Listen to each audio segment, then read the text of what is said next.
오늘 저희들이 이 본문 말씀을 이해하기 위하여서는 이 본문 배경을 그저 잠시 말씀을 드립니다. 다윗이라고 하는 분은 저희들이 잘 아는 대로 어려서부터 그저 시골에서 양치기 목동으로서 성장을 한 사람입니다. 하나님 마음에 드는 이 믿음의 이 신앙의 삶을 살아서 하나님께서 그저 부르시고 또 그 다음에 인도를 하시고 그 다음에 이 다윗의 생을 보호를 하시고 축복하시는 가운데에 이스라엘 나라의 두 번째 왕위에 오르는 은혜를 하나님께서 다윗에게 베풀어 주셨습니다. 왕이 된 후에도 다윗은 하나님을 경외하고 하나님을 사랑하고 믿음으로 이렇게 하나님 기뻐하는 그런 신앙의 삶을 사는 가운데에 하나님이 축복을 하셔서 그래서 백향목으로 왕이 살 수 있는 궁궐을 이렇게 최초로 건축을 합니다. 최초로 백향목 궁궐을 만든 후에 그 집에 입주를 해서 하룻밤을 지나게 되었을 적에 다윗의 마음이 기쁘고 즐거워해야 할 터인데 이 성경 말씀을 보게 되면은 다윗의 마음이 불편하고 다윗의 마음에 거리낌이 있었습니다. 그것은 자기는 하나님의 은혜를 받고 하나님의 도움을 받고 하나님의 축복을 받아가지고 백향목으로 궁궐을 지어서 자기가 이렇게 입주를 했지만은 생각을 해보니까는 하나님의 저는 그때까지만 하더라도 요즘 말로 표현하면은 이 텐트 천막 안에 그대로 있었습니다. 이게 다윗의 마음에 참 불편함을 줬습니다. 나는 백향목 궁에 이렇게 살면서 하나님의 저는 이렇게 장막에 천막 안에 있다고 하는 것 너무 마음이 아팠습니다. 그래서 다윗이 기도하는 가운데에 마음의 결심을 합니다.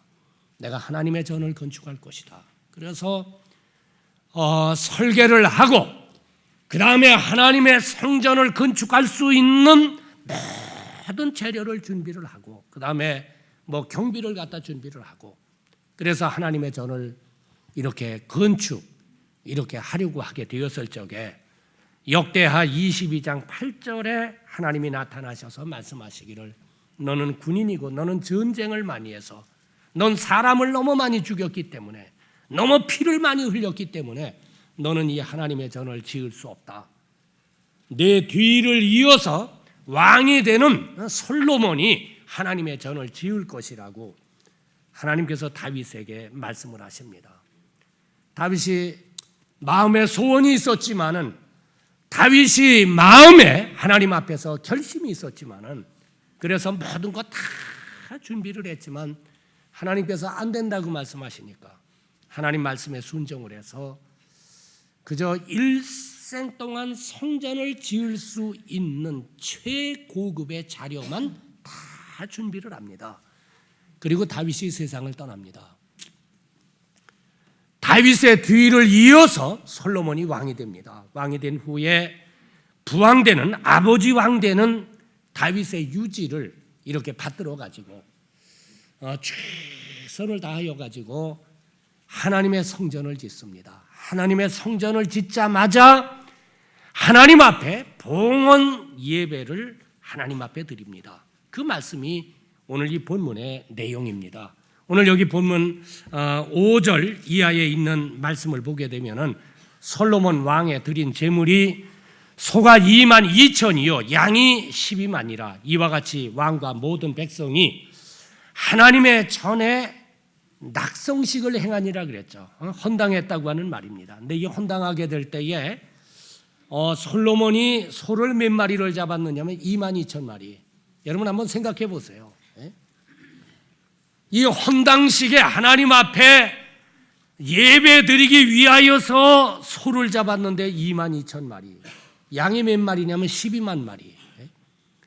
아마 여의도에다가 양 12만 마리를 갖다가 풀어놓으면 어떻게 되겠습니까? 아마 여의도가 양으로 가득히 찰 겁니다. 그게 엄청난 예배를 갖다가 하나님 앞에 드렸습니다. 그러니까 온 국민이 처음으로 예루살렘에다가 하나님의 성전을 건축하게 되었을 적에, 그래서 하나님 앞에 봉헌 예배를 드리게 되었을 때에 온 국민이 아마 축제로서 너무너무 감사해서 하나님 앞에 이렇게 그 낙성 예배, 봉헌 예배, 감사 예배를 하나님 앞에 드렸습니다. 하나님께서 이 예배를 받으시고 기뻐하시는 가운데에 그날 밤에 솔로몬에게 나타나셨어요. 솔로몬에게 나타나셔서 이런 약속, 이런 말씀을 하십니다. 오늘 본문 13절 말씀을 보게 되면 홍내가 하늘을 닫고 비를 내리지 아니하거나, 여러분 비를 갖다가 내리지 않는다고 하는 것은 어떤 면의 재앙이죠. 어려움이죠. 비를 내리지 아니하거나 혹 메뚜기로 토산을 먹게 하거나, 이스라엘 나라에서 가장 큰 재앙은 이 메뚜기 떼가 날라오게 되면은 해를 가려 가지고 해가 보이지를 않는다고 그래요. 그럼 메뚜기 떼가 내려와 가지고 이 곡식을 다 집어 먹는 건데, 그러니까 이스라엘 나라에서는 가장 큰 고난입니다. 가장 큰 하나님의 심판, 재앙으로 여기는데 그런 재앙이 임하거나, 그다음에 연병 있죠, 연병, 유행병이죠. 이런 일이 있거든 그렇게 말씀을 하셨습니다. 그러니까 이 말씀은 국가적으로나 민족적으로 여러분 어려움을 당할 때가 있다고 하는 사실입니다. 우리 개인도 이렇게 우리가 한평생을 살아가다 보게 되면은 뭐 기쁠 때도 있고 좋은 때도 있고 참 축복스러울 때도 있는가 하면은 우리 인생길에 여러분 사망의 음침한 골짜기에 고난을 당할 때가 있잖아요. 여러분 어려움을 우리가 당할 때가 있잖아요. 내가 이 세상에 태어난 것을 욥이 참 저주왕과 같이 내가 이 세상에 태어나지 않았으면 좋을 뻔했을 터인데, 그럴 수밖에 없는 여러분 우리가 고난을 당할 때가 있는 것과 같이 여러분 한 국가도 그렇다고 하는 사실입니다. 한 민족적인 공동체도 여러분 이런 고난을 당할 때가 있다고 하는 말씀인 것입니다. 그런데 근래에 저희 나라의 상황을 보게 되면은 여러분은 어떤지 모르지만 참 혼란스러워요. 참 혼란스러워요. 너무 어지러워요. 하나님 앞에 하나님 이걸 어떻게 해야 합니까? 혼란스럽고 어지럽고, 높은 분들 정치가들의 부정부패로 인하여 가지고 저는 참 염려스러운 것이, 여러분 도덕성이 다 무너지게 되고, 여러분 하나님이 창조한 이 복된 세계가 되려고 하면은 이 질서가 참 중요합니다. 우주에도 여러분 질서가 있고, 제가 결혼식 때마다 얘기하죠. 우주의 질서가 있고, 한 국가 안에 질서가 있고, 한 사회 공동체 안에 질서가 있고, 교회 안에 질서가 있고, 가정 안에 질서가 있는 것입니다. 근데 이 사회 지도급에서 이 도덕성이 무너진 가운데에 이렇게 되니까는 여러분 도덕성이 무너지고 사회 질서가 무너지고 마음이 아파요. 가슴을 칠 수밖에 없어요.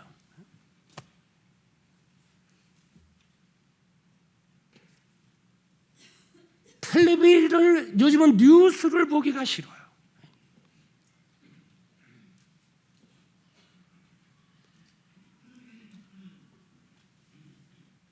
이런 때에 하나님의 백성이 어떤 삶을 살아야 하느냐는 것입니다. 어떤 사람들은 이런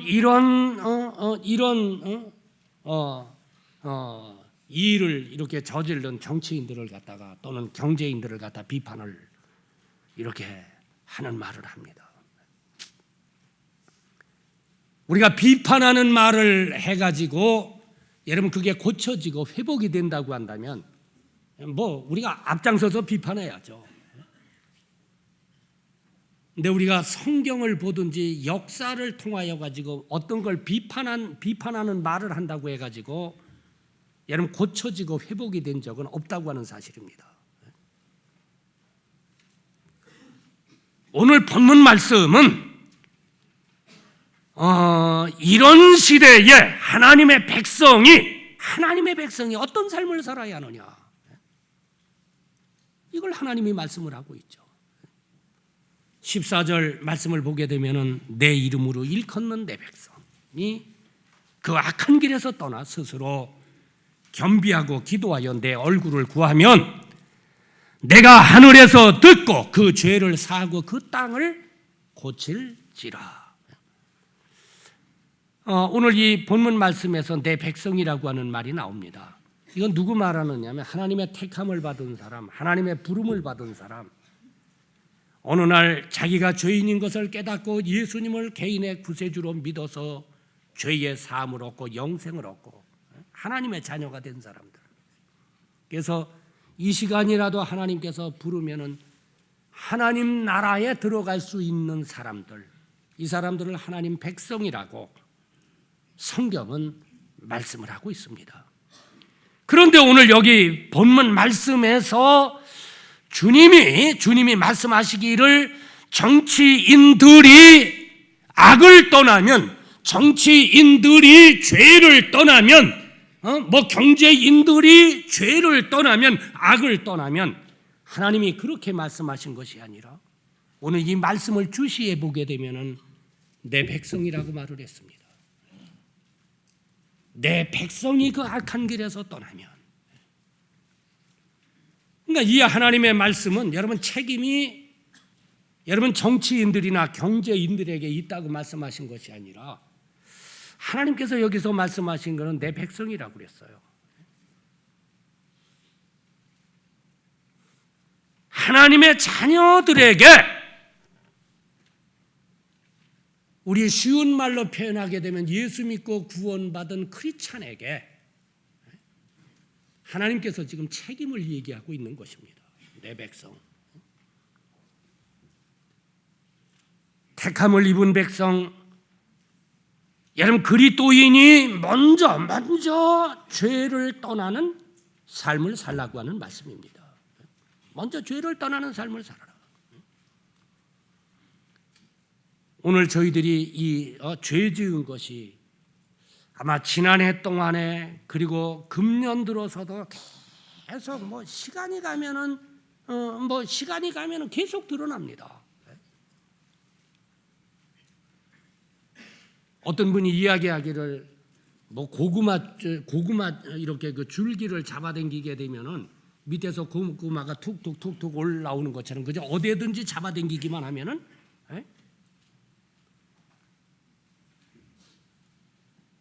계속 드러나지 않습니까? 여러분, 우리가 이것을 보면서 나는 하나님 앞에서 깨끗하다고 말할 수 있느냐는 것입니다.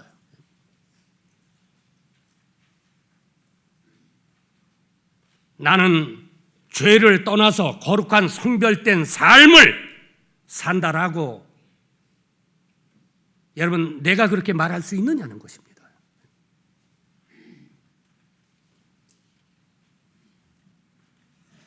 하나님 앞에서 어떠세요? 나는 깨끗하다. 나는 거룩하다. 내 과거 삶을 뒤져보게 될 때에 나는 죄 없다.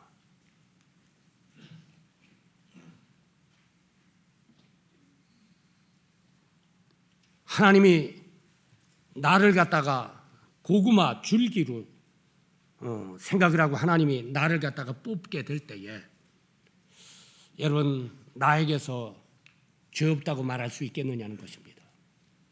하나님 앞에서 나는 깨끗하다 그렇게 말할 수 있겠느냐는 것입니다. 하나님께서 저희를 택하시고 부르시고 믿게 하시고 하나님의 자녀로 삼으신 후에 우리가 기억해야 할 것은 하나님의 백성들에게 삶의 기준, 여러분 생활의 기준을 갖다가 말씀하셨습니다. 구약에서도 하나님께서 하나님의 백성들은 이러한 삶을 살아야 한다라고 말씀을 하셨고, 신약에서도 보게 되면은 교리에 대해서 말씀이 끝나신 후에 하나님의 백성은 이러이러한 삶을 살아야 한다라고 성경은 하나님의 백성들의 삶의 기준을 갖다가 저희들에게 말씀을 하고 있습니다. 그 대표적인 기준이 십계명이죠. 여러분 출애굽기 20장을 한번 가서 보십시다. 제가 읽을 테니까 여러분들 눈으로 한번 보세요. 성경 피셔서 출애굽기 20장 3절. 너는 나 외에는 다른 신을 네게 있게 말지니라. 너를 위하여 새긴 우상을 만들지 말고 또 위로 하늘에 있는 것이나 아래로 땅에 있는 것이나 땅 아래 물속에 있는 것에 아무 형상이든지 만들지 말며 그것들에게 절하지 말며 그것들을 섬기지 말라. 나 여호와 너희 하나님은 질투하는 하나님인즉 나를 미워하는 자의 죄를 갚되 아비로부터 아들에게로 3, 4대까지 이르게 하거니와 나를 사랑하고 내 계명을 지키는 자에게는 1000대까지 은혜를 베푸느니라. 여러분들 하나님 외에 다른 신 없습니까? 여러분들에게 다른 신이 없느냐는 것입니다. 여러분 하나님보다 더 사랑하는 것이 있으면 신입니다. 우상입니다. 여러분들 돈에 대해서 어떠세요? 여러분 명예에 대해서 어떠하냐는 것입니다.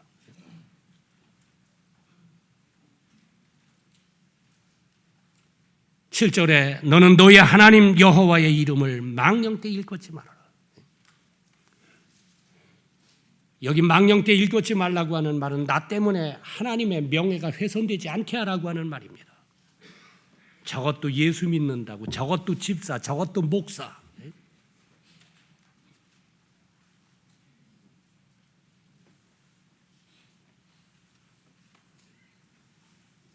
8절 말씀에 안식일을 기억하여 거룩히 지키라. 여세 동안은 힘써 네 모든 일을 행할 것이나 제7일은 너희 하나님 여호와의 안식일인즉 너나 네 아들이나 네 딸이나 네 남종이나 네 여종이나 네 육축이나 네 문 안에 유하는 객이라도 아무 일도 하지 말라. 이는 여세 동안에 나 여호와가 하늘과 땅과 바다와 그 가운데 모든 것을 만들고 제7일을 쉬었음이라. 그러므로 나 여호와가 안식일을 복되게 하여 그날을 거룩하게 하였느니라.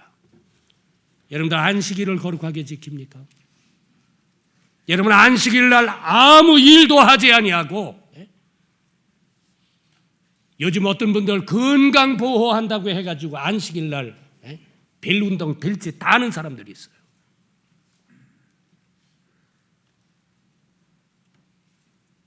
(12절에) 내 부모를 공경하라.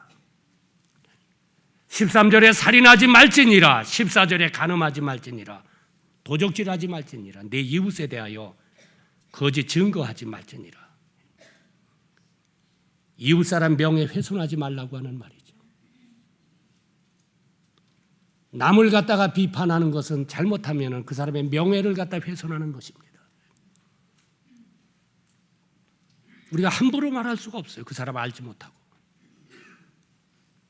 17절에 내 이웃의 집을 탐내지 말지니라. 내 이웃의 아내라 그의 남종이나 그의 여종이나 그의 소나 그의 낙이나 무릇 내 이웃의 소유를 탐내지 말아라.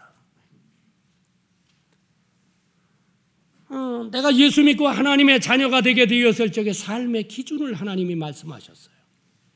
로마서 3장 20절은 우리가 그 기준대로 살지 않는 것이 죄고 악이라고 성경은 말씀을 하고 있습니다. 하나님의 백성이 하나님의 말씀하신 대로 여러분 살지 아니함으로 말미암아 이 땅이 여러분 이렇게 되었다고 하는 사실을 오늘 주님은 그렇게 말씀하고 있는 것입니다. 여러분 책임을 오늘 여기 성경을 보세요. 우리가 성경을 보게 되면 책임이 정치인에게 있다고 말하고 있지 않습니다. 경제인에게 있다고 말하고 있지 않습니다. 그 책임이 하나님의 백성이 하나님의 자녀가 된 후에 하나님 말씀하신 기준대로 살지 않기 때문에 그렇게 되었다라고 성경은 말씀하고 있습니다. 그래서 오늘 본문은 저희에게 하나님께서 말씀을 하십니다. 14절에 보면은 내 이름으로 일컫는 내 백성이 그 악한 길에서 떠나. 지금 내가 짓고 있는 죄에서 떠나라고 하는 말이죠. 회개하라고 하는 말씀이죠. 왜 죄를 떠나고 하나님께서 저희에게 내가 하나님의 기준대로, 내가 하나님의 말씀대로 살지 못하는 것에 대해서 회개하라고 주님이 말씀하십니까? 이사야서 59장 1절에 여호와의 손이 짧아 구원치 못하심도 아니요. 하나님이 능력이 없어서 지금 이 땅을 갖다가 고칠 수 없다고 하는 말이 아닙니다. 귀가 둔하여 듣지 못하심도 아니라, 여기 보면 오직 너라고 그랬어요. 여기 너는 크리스찬을 말합니다. 하나님의 백성을 말합니다. 네가 죄를 지어가지고 네가 하나님의 말씀대로 네가 하나님의 기준대로 살지를 않아서, 그래서 너와 나 사이에 죄가 가로놓여 있어서 내가 은혜를 줄 수 없다고 하는 말씀인 것입니다.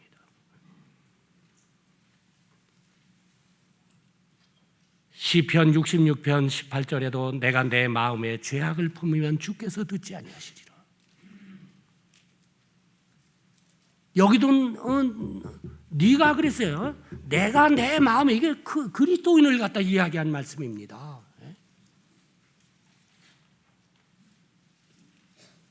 잠언 28장 13절에도 자기의 죄를 숨기는 자는 형통치 못하나 자복하고 버리는 자는 불쌍히 여김을 받으리라. 그래서 그리스도인이, 하나님의 백성이 자기의 죄를 갖다가 떠나고 자기가 짓는 죄를 갖다가 버리고 여러분 회개한다고 한다면 하나님께서 긍휼히 여기시고 은혜를 베푸시겠다고 하는 말씀입니다. 그러면서 그 다음에 보게 되면은 스스로 겸비하고 기도하여 내 얼굴을 구하면 그랬어요. 모든 책임이 나에게 있는 것 알고, 내가 잘못 살아서, 내가 하나님 앞에서 내가 잘못 산 것으로 알고, 내가 겸비한 가운데 하나님 앞에 무릎을 꿇고 구하면 그랬어요. 그러면 내가 듣고 용서하고, 내가 이 땅을 고칠 거다, 이 나라를 고칠 것이라고 하는 말씀입니다. 여기 땅이라고 하는 말은 나라를 갖다 말해요. 내가 살고 있는 영토를 갖다 말합니다. 여러분, 고치는 건 사람이 하는 것이 아닙니다. 여러분, 정치인들은 요 근래에 개혁한다 그러는데 사람이 무슨 개혁을 합니까? 여러분, 우리가 예수님 오신 후에 2000년 동안에 우리가 역사를 보게 되면, 서양사를 보게 되면 매번 개혁하려고 하는 사람들이 있었습니다. 그래서 개혁. 그래서 아마 우리 김영삼 대통령 때에 아마 어떤 분이 개혁이라고 하는 용어를 가르쳐 줬나 봐요. 그러니까 그때부터 뭐 개혁하는데, 개혁이 뭔지도 모르고 개혁한 사람들입니다. 근데 개혁은 사람의 힘으로 된 것이 아니에요. 하나님의 백성들이 회개를 하고 죄를 떠나고 하나님 말씀대로 살면 하나님이 부흥을 줘가지고 개혁을 시켰어요. 변화를 시켰어요.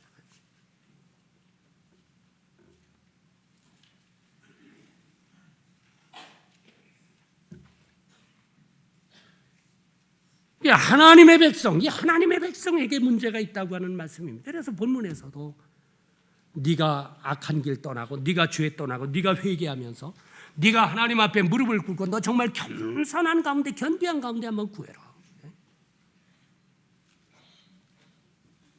우리가 누가복음 18장을 보게 되면 13절에 보면 세리가 하나님 앞에 기도할 때 여러분 얼마나 겸비했습니까? 하나님 전에 나가게 되었을 적에 감히 제단 앞에 가까이 가지도 못하고, 얼굴을 들어가지고 하늘을 쳐다보지도 못하고, 얼굴 퍽 숙인 채 가슴을 치면서 주여 내가 죄인입니다, 내가 죄인입니다 하면서 회개하면서 용서를 구하게 되었을 적에 하나님께서 이 겸비한 기도를 들으시고 용서를 하시고, 여러분 그의 기도를 갖다 응답하시지 않습니까? 우리가 누가복음 15장의 탕자에 관한 말씀을 저희가 너무나도 잘 아는 말씀입니다. 탕자는 아버지 앞에 너무 큰 죄를 졌어요. 뭐 재산 논아 갖고 가서 허랑방탕하게 다 아버지가 힘들어 모은 재산 다 가지고 가서 써버렸으니까요. 그때야 깨달았습니다. 뭐 돌아갈 곳이 아버지밖에 없어서 아버지 앞에 돌아가는데 그때 그 태도를 보면 얼마나 겸비했는지 모릅니다. 거기 19절 말씀을 보면은 지금부터는 아버지의 아들이라 일컬음을 감당치 못하겠나이다. 나를 품꾼의 하나로 여기소서. 21절에도 보면은 내가 하늘과 아버지께 죄를 얻었사오니 지금부터는 아버지의 아들이라 일컬음을 감당치 못하겠나이다.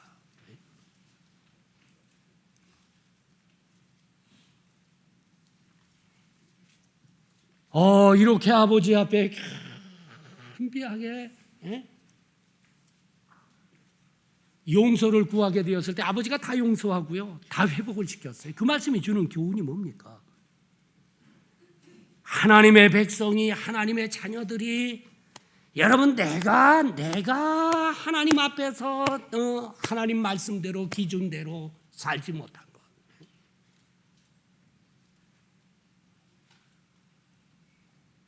그거 내가 회개하면서 내가 하나님 앞에 무릎을 꿇고, 하나님, 제가 정말 잘못 살았습니다.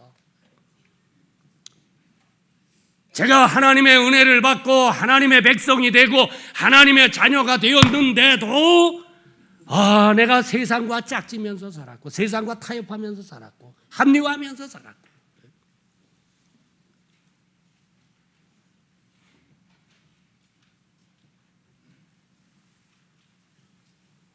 믿음을 갖다가 즐기면서 살았고, 하나님, 제가 정말 모든 게 저에게 있습니다. 내가 죄에 떠나면서 회개하면서 겸비하게 기도한다고 한다면 하나님 용서하시고 여러분 이 땅을 갖다가 고치시겠다고 하는 말씀입니다. 회복시키시겠다고 하는 말씀입니다. 하나님이 하시겠다고 하는 말입니다. 여러분, 역사는 사람의 손에 움직이는 것이 아닙니다. 어떤 분들이 이런 염려 하는데, 염려할 게 아니라 날 성찰하고 날 보고, 내가 하나님 앞에 회개할 것 있으면 내가 회개하고,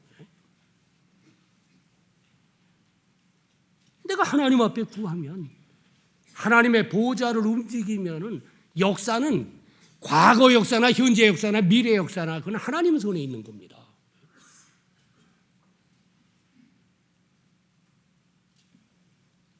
특별히 오늘 여기 15절, 16절 말씀을 보게 되면은 이곳에서 하는 기도에 그랬습니다. 이곳은 하나님의 성전을 말합니다. 이곳에서 하는 기도에 내가 눈을 들고 귀를 기울이라 그랬어요. 이게 하나님 약속입니다. 하나님 전에서 하는 기도를 귀를 기울이겠다고 했어요. 16절에도 이는 내가 이미 이 전을 택하고 거룩하게 하여 내 이름으로 여기 영영이 있게 하였음이니라. 내 눈과 내 마음이 항상 여기 있겠다 그래서 하나님 성전에 있겠다고 말을 했습니다.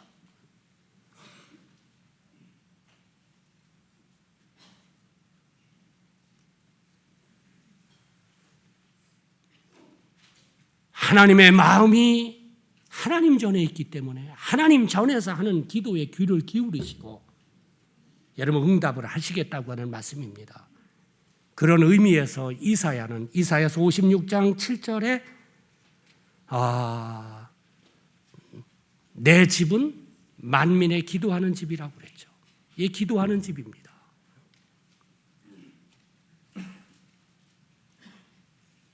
하나님이 기도하는 집으로 택하셨어요. 여기서 하는 기도를 하나님 들으시겠다고 말씀하셨어요. 저희 교회가 3월 3일부터 4월 11일까지 저희가 40일 부흥 새벽 기도회를 갔습니다. 언제는 저희가 기도 안 할 때가 없으려마는 지금 우리나라의 형편이 말이 아닙니다. 이렇게 볼 때는 너무 답답해요. 안타까워요. 어지러워요. 어떤 때는 상실감을 가져요. 와, 이거 어떻게 될 건가?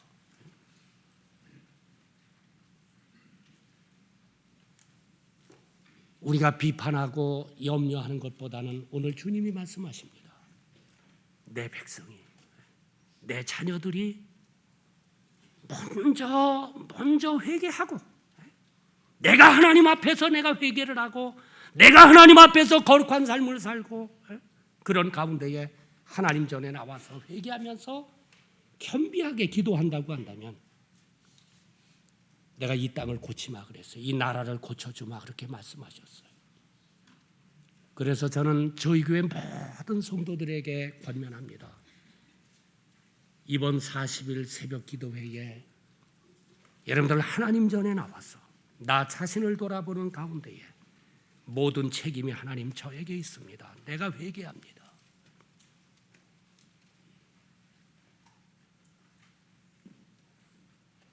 내가 하나님 말씀대로 살지를 못했습니다. 내가 목사로서, 내가 집사로서 생각해 보세요.